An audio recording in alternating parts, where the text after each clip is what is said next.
Chapter 7, The Sounding of the Call.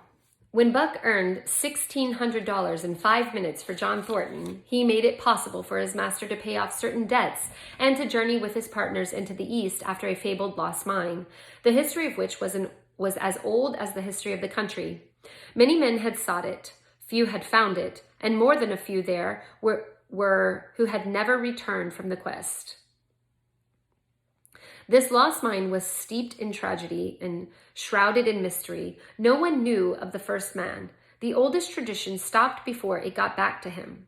From the beginning, there had been an ancient and ramshackle cabin. Dying men had sworn to it, and to the mine, the site of which it marked, clinching their testimony with nuggets that were unlike any known grade of gold in the Northland. But no living man had looted this treasure house, and the dead were dead.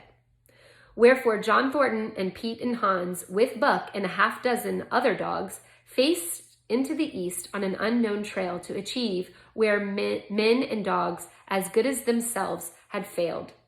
They sledded 70 miles up the Yukon, swung to the left into the Stewart River, past the Mayo and the McQuestion, and held on until the Stewart itself became a streamlet, threading the upstanding peaks which marked the backbone of the continent. John Thornton asked little of man or nature. He was unafraid of the wild. With a handful of salt and a rifle, he could plunge into the wilderness and fare wherever he pleased, as long as he pleased. Being in no haste, Indian fashion, he hunted his dinner into the course of the day's travel. And if he failed to find it, like the Indian, he kept on traveling, secure in the knowledge that sooner or later he would come to it. So on this great journey into the East, straight meat was the bill of fare. Ammunition and tools principally made up the load on the sled, and the time card was drawn upon the limitless future. To Buck, it was boundless delight, his hunting, fishing, and indefinite wandering through strange places. For weeks at a time, they would hold on steadily, day after day, and for weeks upon end, they would camp here and there, the dogs loafing and the men burning holes through frozen muck and gravel and washing countless pans of dirt to the heat of the fire. Sometimes they went hungry, sometimes they feasted riotously, all according to the abundance of game and the fortune of hunting. Summer arrived, and dogs and men packed on their backs, rafted across blue mountain lakes, and descended or ascended unknown rivers in slender boats, whipsawed from the standing forest. The months came and went, and back and forth they twisted through the uncharted vastness, where no men were, and yet where men had been if the lost cabin was true.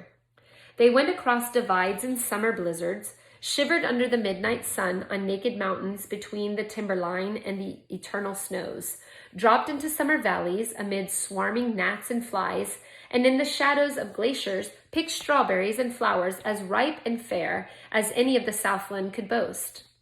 In the fall of the year, they penetrated a weird lake country, sad and silent, where wild fowl had been, but where there was no life nor sign of life. Only the blowing of chill winds, the forming of ice in sheltered places, and the melancholy rippling of waves on lonely beaches. And through another winter, they wandered on the obliterated trails of men who had gone before. Once they came upon a path blazed through the forest, an ancient path, and the lost cabin seemed very near. But the path began nowhere and ended nowhere, and it remained mystery, as the men who made it and the reason he made it remained mystery. Another time, they chanced upon the time-graven wreckage of a hunting lodge, and amid the sheds of rotted blankets, John Thornton found a long-barreled flintlock. He knew it for a Hudson Bay Company gun of the young days in the Northwest, when such a gun was worth its height in beaver skins, packed flat. And that was all. No hint as to the man who in an early day had reared the lodge and left the gun among the blankets. Spring came once more, and at the end of all their wandering, they found, not the lost cabin, but a shallow place in a broad valley where the gold showed like yellow butter across the bottom of the washing pan. They sought no farther. Each day they worked earned them thousands of dollars in clean dust and nuggets, and they worked every day. The gold was sacked in moosehide bags, 50 pounds to the bag, and piled like so much firewood outside the spruce bough lodge. Like giants they toiled, days flashing on the heels of days, like dreams as they heaped the treasure up. There was nothing for the dogs to do save the hauling in of meat now and again that Thornton killed, and Buck spent long hours musing by the fire.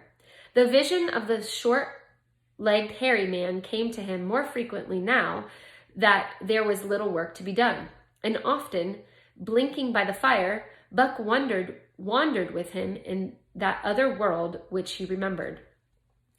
The salient thing of this other world seemed far. When he watched the hairy man sleeping by the fire, head between his knees and hands clasped above, Buck saw that he slept restlessly, with many starts and awakenings, at which times he would peer fearfully into the darkness and fling more wood upon the fire.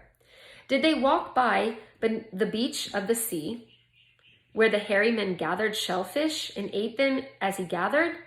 It was with eyes that roved everywhere for hidden danger, and his legs prepared to run like the wind at its first appearance.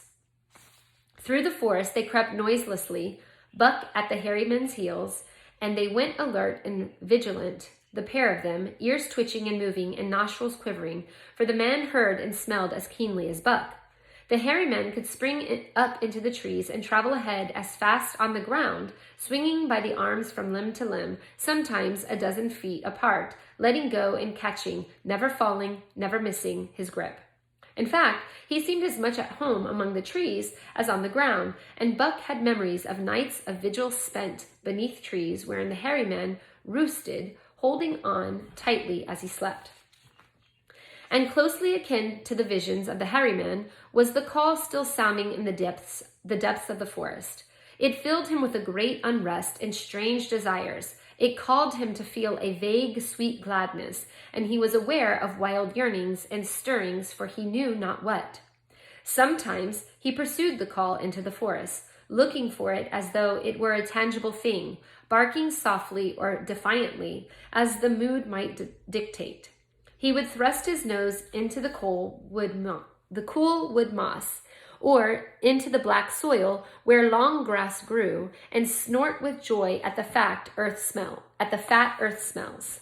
Or he would crouch for hours as if in concealment behind fungus-covered trunks for fallen trees, wide-eyed and wide-eared to all that moved and sounded about him. It might be, lying thus, that he hoped to surprise this call he could not understand, but he did not know why he did these various things. He was impelled to do them, and did not reason about them at all. Irresistible impulses seized him. He would be lying in camp, dozing lazily in the heat of the day, when suddenly his head would lift and his ears cock up, intent and listening, and he would spring to his feet and dash away, and on, for hours, through the forest aisles and across the open spaces where the niggerheads bunched. He loved to run down dry watercourses and to creep and spy upon the bird life in the woods.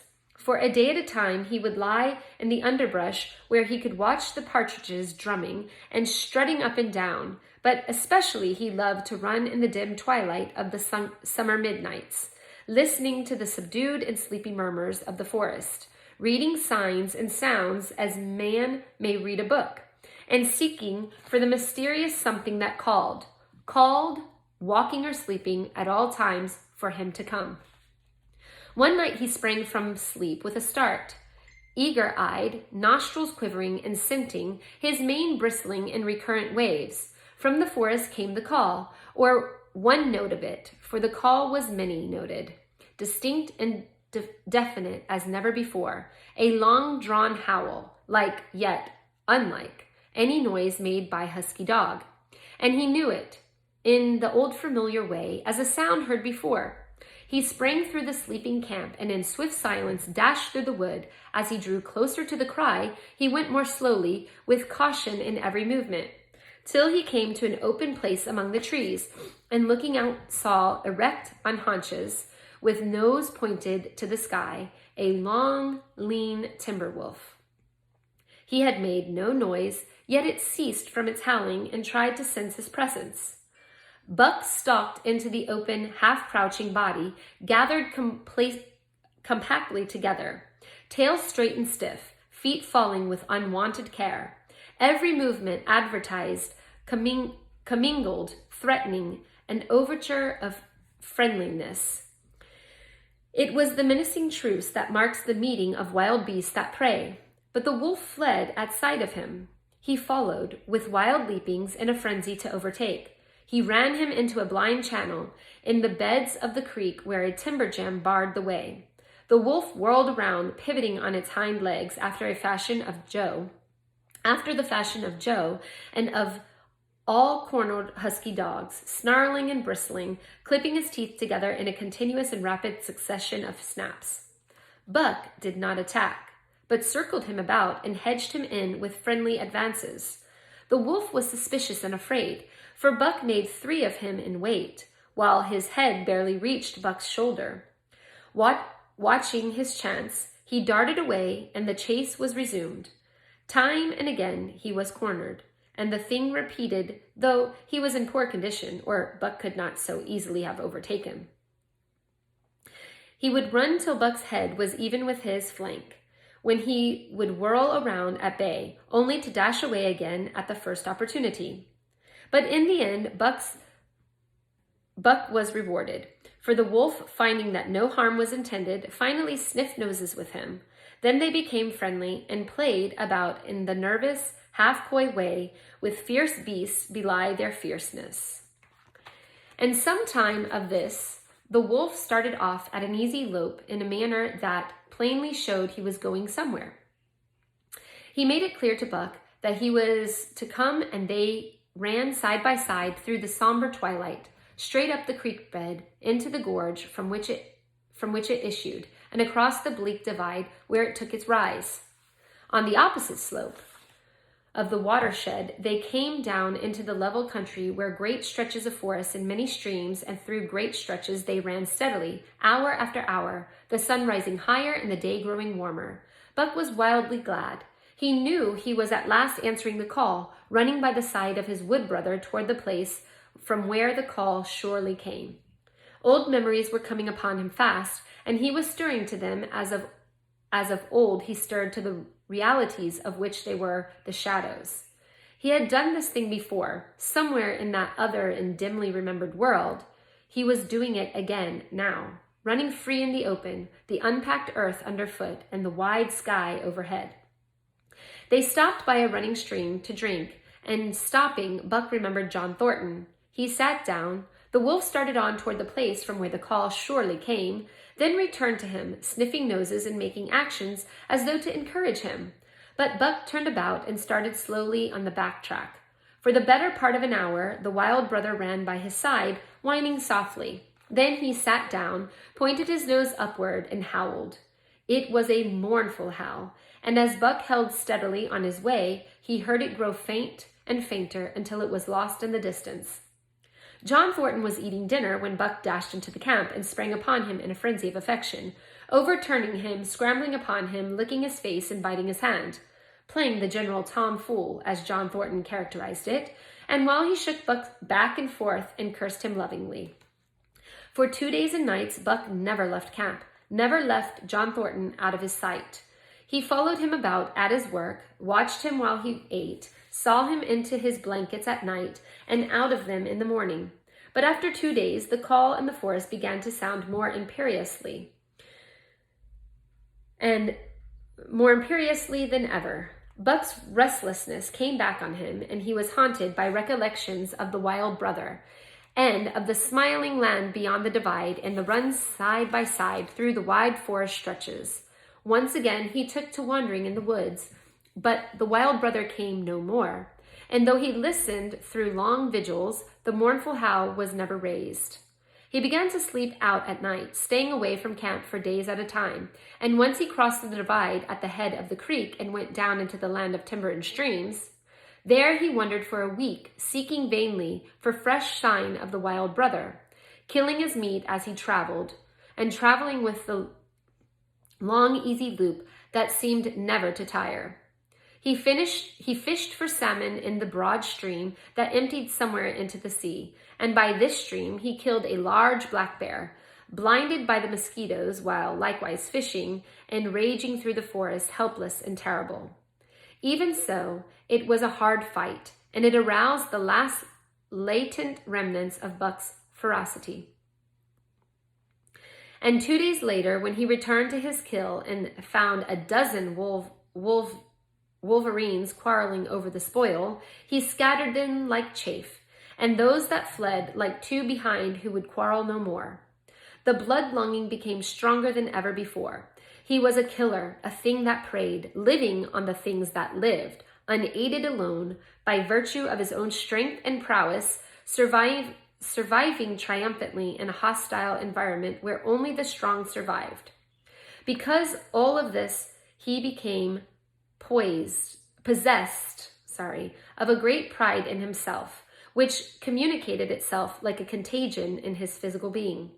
It advertised itself in all his movements, was apparent in the play of every muscle, spoke plainly as speech in the way he carried himself, and made his glorious furry coat, if anything, more glorious. But for the stray brown on his muzzle and above his ears, and for the splash of white hair that ran midmost down his chest, he might well have been mistaken for a gigantic wolf, larger than the largest of the breed. From his Saint Bernard father, he had inherited size and weight, but it was his shepherd mother who had given shape to that size and weight. His muzzle was the long wolf muzzle, save that it was larger than the muzzle of any wolf, and his head, somewhat broader, was the wolf head on a massive scale. His cunning was wolf cunning and wild cunning, his intelligence, shepherd intelligence, and St. Bernard intelligence. And all of this, plus the experience gained in the fiercest of schools, made him as formidable a creature as any that roamed the wild. A carnivorous animal living on a straight meat diet, he was in full flower at the high tide of his life, overspilling the vigor and virility.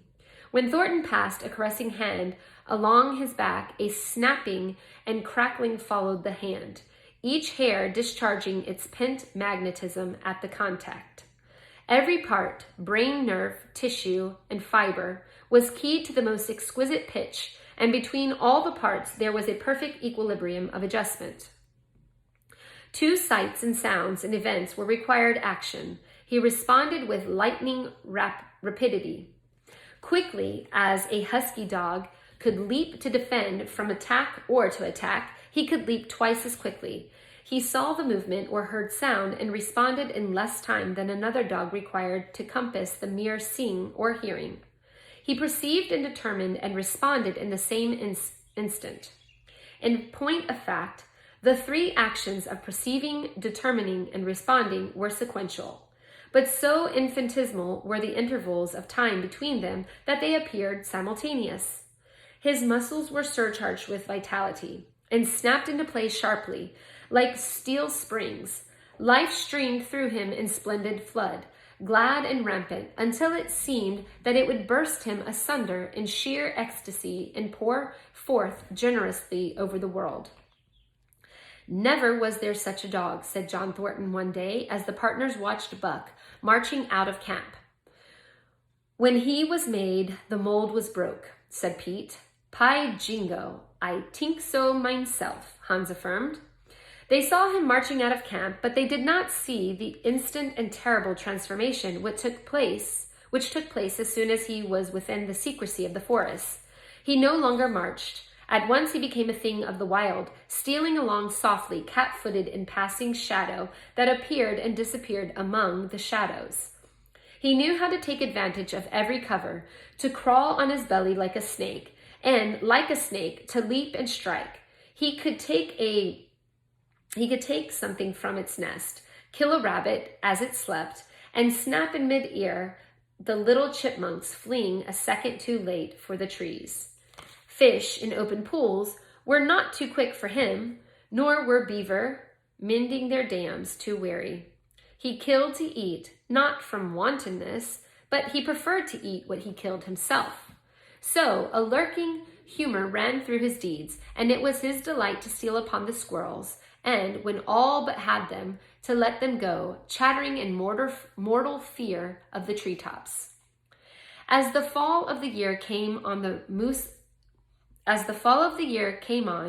appeared in greater abundance, moving slowly down to meet the winter in the lower and less rigorous valleys. Buck had already dragged down a stray, part-grown calf, but he wished strongly for larger and more formidable quarry, and he came upon it one day on the divide at the head of the creek. A band of 20 moose had crossed over from the land of streams and timber, and chief among them was a great bull. He was in a savage temper, and, standing over 6 feet from the ground, was as formidable an antagonist as even Buck could desire. Back and forth the bull tossed his great palmated antlers, branching to 14 points and embracing 7 feet within the tip. His small eyes burned with a vicious and bitter light, while he roared with fury at the sight of Buck. From the bull's side, just forward at the flank, protruded a feathered arrow and accounted for his savageness. Guided by the instinct which came from the old hunting days of the primordial world, Buck proceeded to cut the bull out from the herd. It was no slight task. He would bark and dance about in front of the bull, just out of reach of the great antlers, and on terrible splay hoofs, which could have stamped his life out with a single blow. Unable to turn his back on the fanged danger and go on, the bull would be driven into a fit of rage, and at such moments he charged Buck, who retreated craftily, luring him on by a simulated inability to escape. But when he was thus separated from his fellows, 2 or 3 of the younger bulls would charge upon Buck and enable the wounded bull to rejoin the herd. There is a patience of the wild, dogged, tireless, persistent as life itself, that holds motionless for endless hours the spider in the web, the snake in its coil, the panther in its ambuscade. This patience belongs peculiarly to life when it hunts its living food, and it belonged to Buck as he clung to the flank of the herd, retarding its march, irritating the young bulls, worrying the cows, where their half-grown calves, and driving the wounded bull mad with helpless rage. For half a day this continued. Buck multiplied himself, attacking from all sides, enveloping the herd in a whirlwind of menace, cutting out his victim as fast as it could rejoin its mates, wearing the patience of creatures preyed upon, which is a lesser patience than that of creatures preying. As the day wore along and the sun dropped to its bed in the northwest, the darkness had come back and the fall nights were 6 hours long. The young bulls retraced their steps more and more reluctantly to the aid of their beset leader. The downcoming winter was harrying them on to the lower levels, and it seemed they could never shake off the tireless creature that held them back. Besides, it was not the life of the herd or of the young bulls that was threatened. The life of only one member was demanded, which was a remoter interest than their lives, and in the end they were content to pay the toll. As twilight fell, the old bull stood with lowered head, watching his mates, the cows he had known, the calves he had fathered, the bulls he had mastered, as they shambled on at a rapid pace through the fading light. He could not follow, for before his nose leaped the merciless fanged terror that would not let him go. 300 weight more than half a ton he weighed, and he lived a long, strong life full of fight and struggle. And at the end, he faced death at the teeth of a creature whose head did not reach beyond his great knuckled knees. From then on, night and day, Buck never left his prey, never gave it a moment's rest, never permitted it to browse the leaves of the trees or the shoots of young birch and willow. Nor did he give the wounded bull opportunity to shake his burning thirst in the slender trickling streams they crossed. Often, in desperation, he burst into long stretches of flight, At such times, Buck did not attempt to stay him, and looped easily at his heels, satisfied with the way the game was played, lying down when the moose stood still, attacking him fiercely when he strove to eat or drink. The great head dropped more and more under its tree of horns, and the shambling trot grew weak and weaker. He took to standing for long periods, with nose to the ground and dejected ears dropped limply, and Buck found more time in which to get water for himself and in which to rest. At such moments, panting with red, lolling tongue and with eyes fixed upon the big bull, it appeared to Buck that a change was coming over the face of things. He could feel new stir in the land. As the moose were coming into the land, other kinds of life were coming in. Forest and stream and air seemed palpitant with their presence. The news of it was borne in upon him, not by sight or sound or smell, but by other and subtler sense. He heard nothing, saw nothing, yet knew that the land was somehow different, that through it strange things were afoot and ranging, and he resolved to investigate after he had finished the business in hand. At last, at the end of the 4th day, he pulled the great moose down. For a day and night he remained by the kill, eating and sleeping, turn and turn about, then rested, refreshed and strong, and returned his face toward camp and John Thornton. He broke into the long, easy loop, and went on hour after hour, never a loss for the tangled way, heading straight home through strange country with the certitude of direction that put man and his magnet needle to shame. As he held on, he became more and more conscious of the new stir in the land. There was life abroad, in it different from the life which had been there throughout the summer. No longer was this fact borne in upon him in some subtle, mysterious way. The birds talked of it, the squirrels chattered about it, the very breeze whispered it.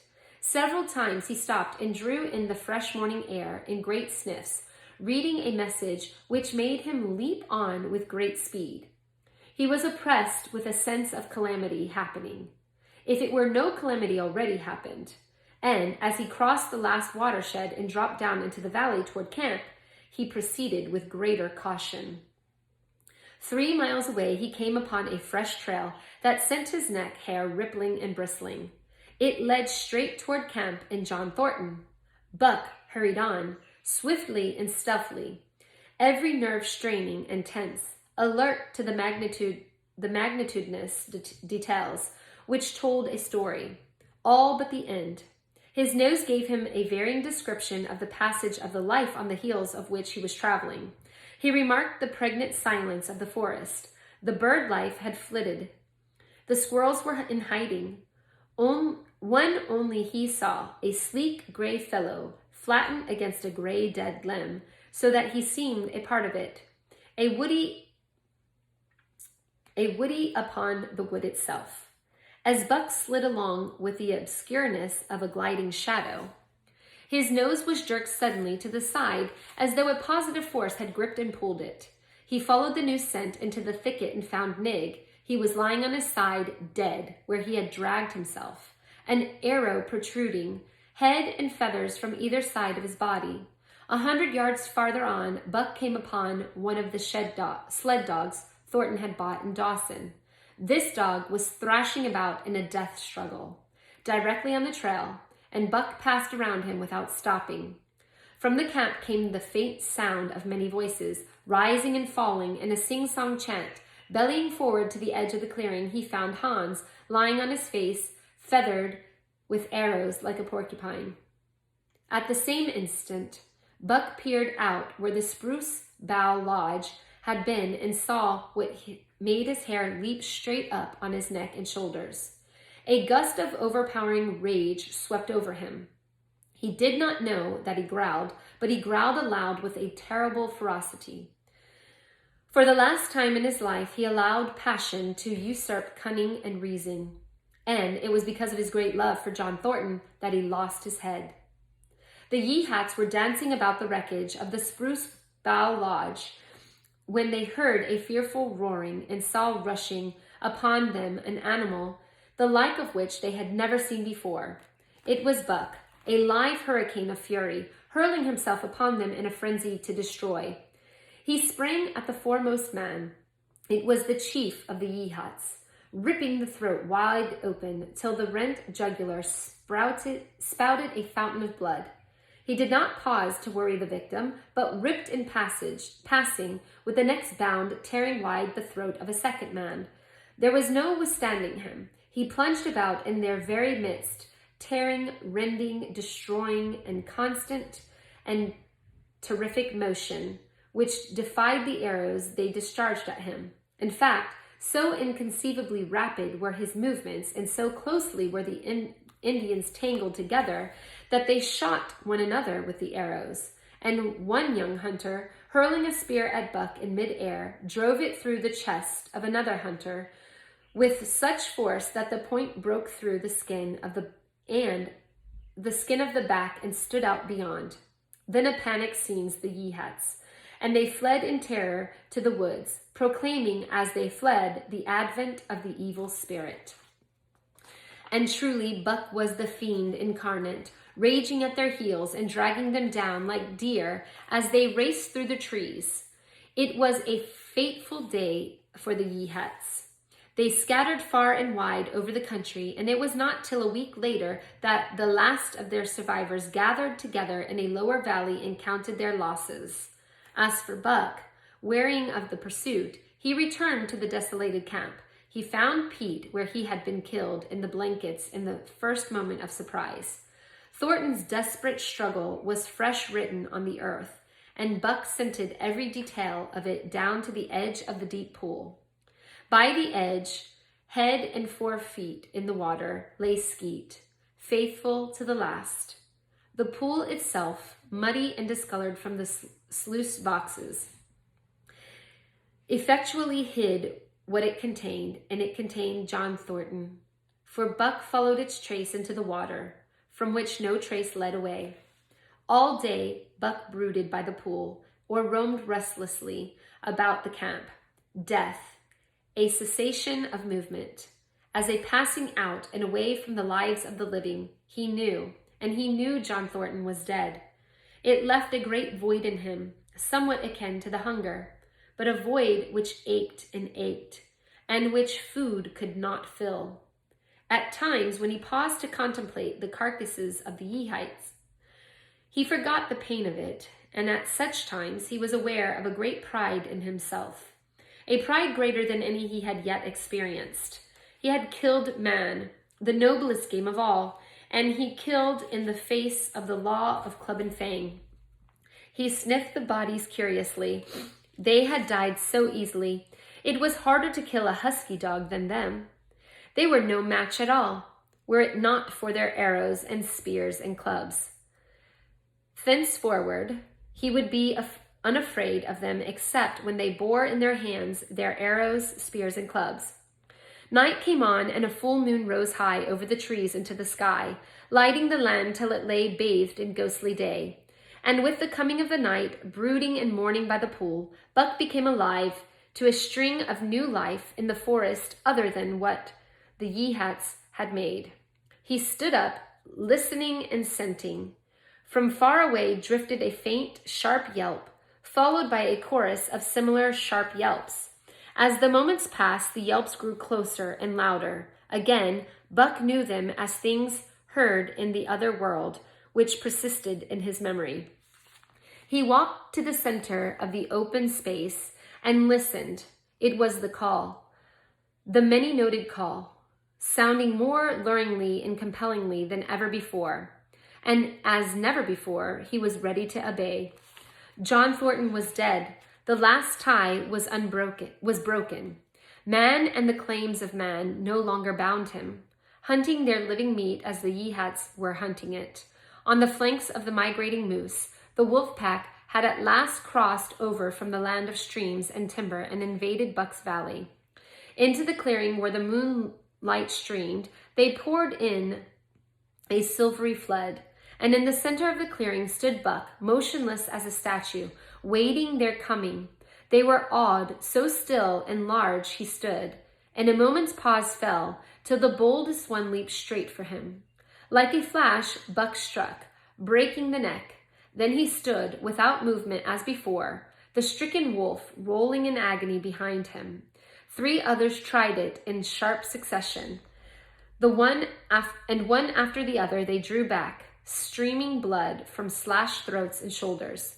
This was sufficient to fling the whole pack forward, pell-mell crowded together, blocked and confused by its eagerness to pull down the prey.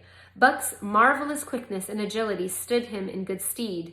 Pivoting on his hind legs and snapping and gashing, he was everywhere at once, presenting a front which was apparently unbroken, so swiftly did he whirl and guard from side to side. But to prevent them from getting behind him, he was forced back down past the pool and into the creek bed, till he brought up against a high gravel bank. He worked along to a right angle in the bank, which the men had made in the course of mining, and in this angle he came to bay, protected on 3 sides and with nothing to do but force the front. And so well did he face it that at the end of half an hour the wolves drew back discomfited. The tongues of all were out and lolling, the white fangs showing cruelly white in the moonlight. Some were lying down with heads raised and ears pricked forward. Others stood on their feet, watching him, and still others were lapping water from the pool. One wolf, long and lean and gray, advanced cautiously in a friendly manner, and Buck recognized the wild brother with whom he had run for a night and day. He was whining softly, and, as Buck whined, they touched noses. Then an old wolf, gaunt and battle-scarred, came forward. Buck writhed his lips into a preliminary of a snarl, but sniffed noses with him. Whereupon the old wolf sat down, pointed nose at the moon, and broke out the long wolf howl. The others sat down and howled, and now the call came to Buck in unmistakable accents. He, too, sat down and howled. This over, he came out of his angle, and the pack crowded around him, sniffing in half-friendly, half-savage manner. The leaders lifted the yelp of the pack and sprang into the woods. The wolves swung in behind, yelping in chorus, and Buck ran with them, side by side with the wild brother, yelping as he ran. And here may well end the story of Buck. The years were not many when the Yehites noted a change in the breed of timber wolves, for some were seen with splashes of brown on head and muzzle, and with a rift of white centering down the chest. But more remarkable than this, the Yehites tell of a ghost dog that runs at the head of the pack. They are afraid of this ghost dog, for it has cunning greater than they, stealing from their camps in fierce winters, robbing their traps, slaying their dogs, and defying their bravest hunters. Nay, the tale grows worse. Hunters they are who fail to return to the camp, and hunters they have been whom their tribesmen found with throats slashed cruelly open, and wear wolf prints about them in the snow greater than the prints of any wolf. Each fall, when the Yehites follow the movement of the moose, there is a certain valley which they never enter, and women there are who become sad. And when the word goes over the fire of how the evil spirit came to select that valley for an abiding place. In the summers, there is one visitor, however, to that valley, of which the Yehites do not know. It is a great, gloriously coated wolf, like, and yet unlike, all other wolves. He crosses alone from the smiling timberland and comes down into an open space among the trees. Here, a yellow stream flows from rotted moose hide sacks and sinks into the ground, with long grasses growing through it and vegetable mould overrunning it and hiding its yellow from the sun. And here he muses for a time, howling once long and mournfully ere he departs. But he is not always alone. When the long winter nights come on and the wolves follow their meat into the lower valleys, he may be seen running at the head of the pack, through the pale moonlight or glimmering borealis, leaping gigantic above his fellows, his great throat a bellow as he sings a song of the younger world, which is the song of the pack.